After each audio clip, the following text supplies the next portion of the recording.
যত লাগে ততবার হাই কেয়ার ডাইপার। আমার সোনামণির সুরক্ষা তো আমার হাতে, মা হিসাবে আমি তাই কেয়ারফুল। হাই কেয়ার ডাইপার, মোর দেন কেয়ার।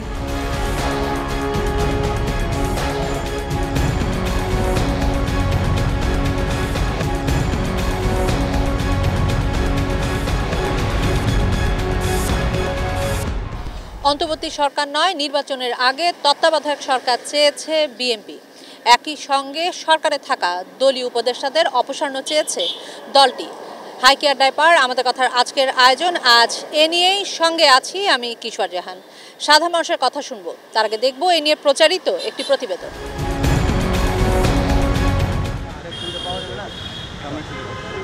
ফেব্রুয়ারির নির্বাচন সামনে রেখে সরকারের সঙ্গে সবচেয়ে বেশি উৎসাহী নির্বাচনমুখী হয়েছে এই সময় দেশের সবচেয়ে বড় রাজনৈতিক দল বিএনপি।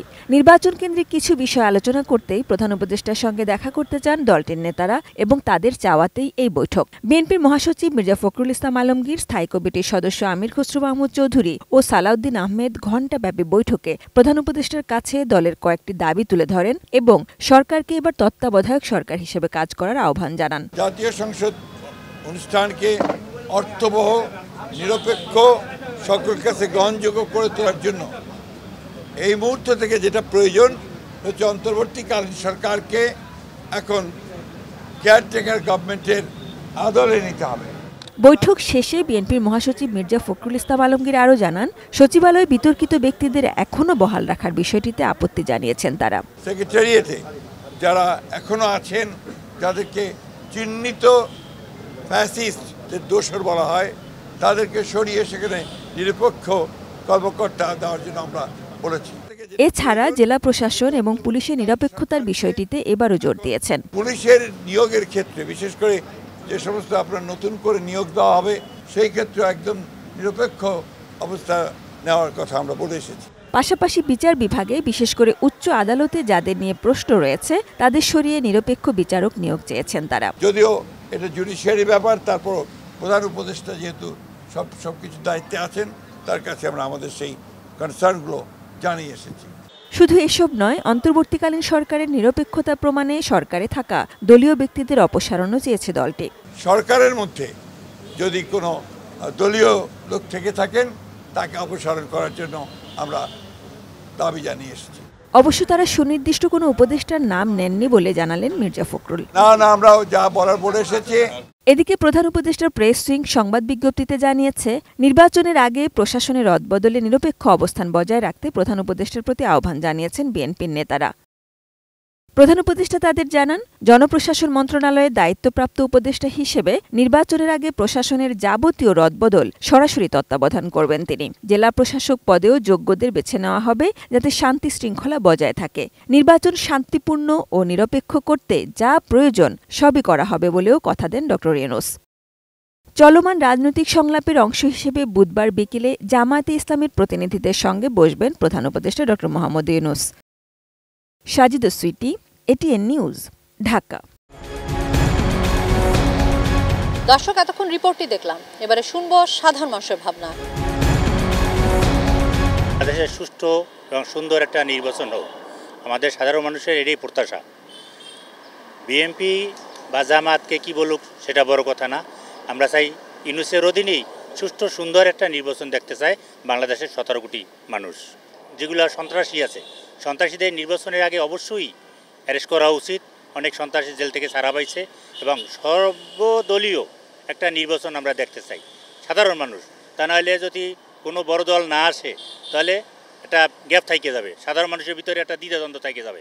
তত্ত্বাবধায়ক করলে যদি ভালো হয় তাহলে সেটাই ভালো, আর যদি ভালো না হয় তাহলে সাধারণ জনগণের সুবিধার্থে ভোট দিতে পারবে না। যাতে সাধারণ জনগণ নিজের মন খুলে ভোট দিতে পারে, সেটাই সবচেয়ে ভালো হবে। আর যদি দলাদলি হয় তাহলে তো আর সাধারণ মানুষে ভোট দিতে পারে না। দলাদলি হলে মারামারি কাটাকাটি হয়, তখন সাধারণ পাবলিক ভোট দিতে পারে না, আর নিজেরা সিল মেরাই পাস। যে নির্বাচন হোক, নির্বাচন সুষ্ঠুভাবে হোক, আমরাও ভোট দিই। আমরা মেলা বছর ভোট দিতে পারি না, 5 বার আমরা ভোট দিছি আর ভোট দিতে পারি না। কথা বুঝলেন, আমাদের স্মার্ট কার্ড আছে, আমরা 1 বছরে ভোট দিছি, আর পরবর্তীতে আমাদের ভোট দেওয়া লাগে না। ভোটের কেন্দ্র গেছি, কামনগর ভোট হয়ে গেছে, ঠিক আছে। এখন দেশটা সুন্দরভাবে চলক, আমরা এটাই চাই। জনগণে চাইব সুন্দরভাবে চলক। যে কত মার বুক যেন খালি হয়েছে এই নির্বাচনের কেন্দ্র কি করি, সরকার ক্ষমতা রই, সরকার দেশতন ফালাই গেছে। একটা ভালো সরকার হোক, হে আমলিকাই হোক বা জাতি পার্টি হোক বা জামাতাই হোক, যে দলাই হোক, আমার কাছে দেশ যদি সুস্থভাবে চলে আঙুলাই বালা। ভোট দিতে পারি যেন এলাকায় মানে কোনো যাতে দেশে কোনো জঞ্জাল না হয়, আমরা সঠিক নিরাপদ জীবন যাপন করতে পারি, আমরা এই চাই, আর কি চাই। আমাদের কথায় ফেনী থেকে স্বাগত জানাচ্ছি, আমি দিদাউল আলম। বর্তমান অন্তর্বর্তীকালীন সরকারকে তত্ত্বাবধায়ক সরকারের রূপ দেয়া এবং দলীয় উপদেষ্টাদের অপসারণ চেয়েছেন বিএনপি। এ নিয়ে শুনবো ফেনী সাধারণ মানুষের কথা। যদি অন্তর্বর্তীকালীন সরকারের মধ্যে কোনো দলীয় লোকজন থাকে সেটা অবশ্যই গ্রহণযোগ্য হবে না, কারণ দলীয় সরকার তত্ত্বাবধায়ক সরকারকে নিরপেক্ষ হতে হবে এবং যে সরকার বর্তমানে ক্ষমতায় আছে তাদেরকে দিয়েই আবার তত্ত্বাবধায়ক সরকার করা এটাও আসলে অগ্রহণযোগ্য আমার কাছে মনে হয়। কারণ এখানে নিউট্রাল লোকজন বেশি দরকার, যারা একটা সুষ্ঠু নির্বাচন আয়োজন করতে পারবে, এমন যোগ্য ব্যক্তিদেরকেই আমার মনে হয় নিয়ে আসা উচিত। গতকাল যেই আলোচনাটা হয়েছে সে বিষয়ে তত্ত্বাবধায়ক সরকার উনি অন্তর্বর্তীকালীন সরকারটাকে তত্ত্বাবধায়ক সরকার রূপ দেওয়ার জন্য বলছে আর কি, এই অনেকটা দাবি জানাইছে। তো এখন সেই বিষয়টা যদি আপনার সংবিধানের আলোকে যদি থাকে সেক্ষেত্রে অন্তর্বর্তী সরকারটাকে তত্ত্বাবধায়ক সরকার করা যায়। আর যদি আপনার সংবিধানে না থাকে সেক্ষেত্রে আপনার একটা অভ্যুত্থান যেহেতু হয়েছে, অভ্যুত্থান পরবর্তী দেশে যতগুলো রাজনৈতিক দল আছে সবগুলো একটা কি স্টেক হোল্ডার হিসেবে আছে, সে বিষয়ে সবার সাথে আলোচনার মাধ্যমে সিদ্ধান্তটা নেওয়া উচিত বলে মনে করি। যদি একটা সুস্থ নির্বাচন আমরা আশা করি সেক্ষেত্রে অবশ্যই এই উপদেষ্টা মণ্ডলীর যে পরিষদটা আছে ওইটা থেকে দলীয় কোনো লোক ওইখানে থাকা যাবে না, অবশ্যই তাদেরকে অপসারণ করে তত্ত্বাবধায়ক সরকারের আন্ডার একটা নির্বাচন দিতে হবে। এটা একদম যৌক্তিক দাবি, এটা সকল সাধারণ জনগণের, শুধু মির্জা ফখরুল ইসলাম আলমগীর স্যার বলছে এটা না, এটা সকল জনগণের একটা দাবি। যদি সুস্থ নির্বাচন চায় অবশ্যই এটারে এই উপদেষ্টা মণ্ডলী পরিষদের ভিতরে যারা দলীয় কিছু লোক আছে ওদেরকে অপসারণ অবশ্যই করতে হবে। প্রিয় দর্শক, আমি কামরুজ্জামান সাভার থেকে আপনাদেরকে স্বাগত জানাচ্ছি। এটিএন নিউজের নিয়মিত আয়োজন আমাদের কথা। আজকে আমরা জানব অন্তর্বর্তী সরকারকে তত্ত্বাবধায়ক সরকারের দায়িত্ব পালন এবং দলীয় যে সমস্ত উপদেষ্টা রয়েছে তাদেরকে অপসারণের দাবি জানিয়েছে বিএনপি। এই নিয়ে চলুন দেখে আসি সাধারণ মানুষের ভাবনা কি। যেহেতু দলীয় উপদেষ্টা সরকারের মধ্যে আছে, অবশ্যই আমি আমার দলের জন্য পক্ষপাতিত্বমূলক আচরণ করব। সো আমি একজন সাধারণ পাবলিক হিসেবে আমার মতামত হচ্ছে বা আমার চাওয়া হচ্ছে যে অন্তর্বর্তীকালীন সরকার ভেঙে দিয়ে এখন যে উপদেষ্টা আছে উনি তত্ত্বাবধায়ক সরকারের ভূমিকা নিয়ে উনি একভাবে একটা দেশে একটা নিরপেক্ষ নির্বাচন হোক, এটাই আমি একজন জনগণ হিসেবে প্রত্যাশা করি। বিএনপি আসলে একটা ভালো কথা বলছে।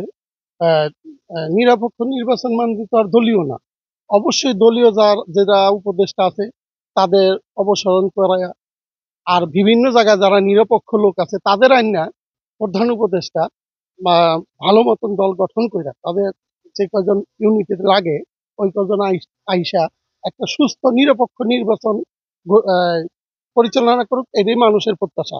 এবং আমারও প্রত্যাশা যারা দলীয় লোক আছে বর্তমানে উপদেষ্টা তাদের যদি না সরায় তাহলে এই নির্বাচন কখনো সুস্থ হবে না। এখন বর্তমানে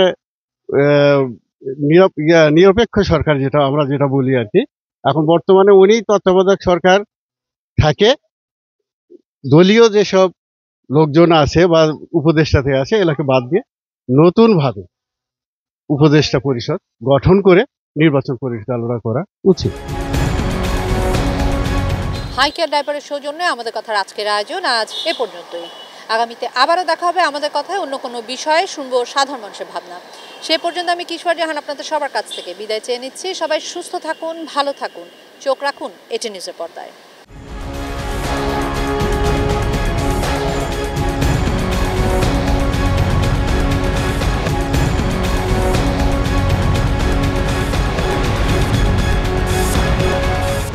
আমাদের কথা সৌজন্যে high care baby pant diaper. যত লাগে ততবার হাই কেয়ার ডায়পার। আমার সোনামণির সুরক্ষা তো আমার হাতে, মা হিসাবে আমি তাই কেয়ারফুল। হাই কেয়ার ডায়পার, মোর দেন কেয়ার।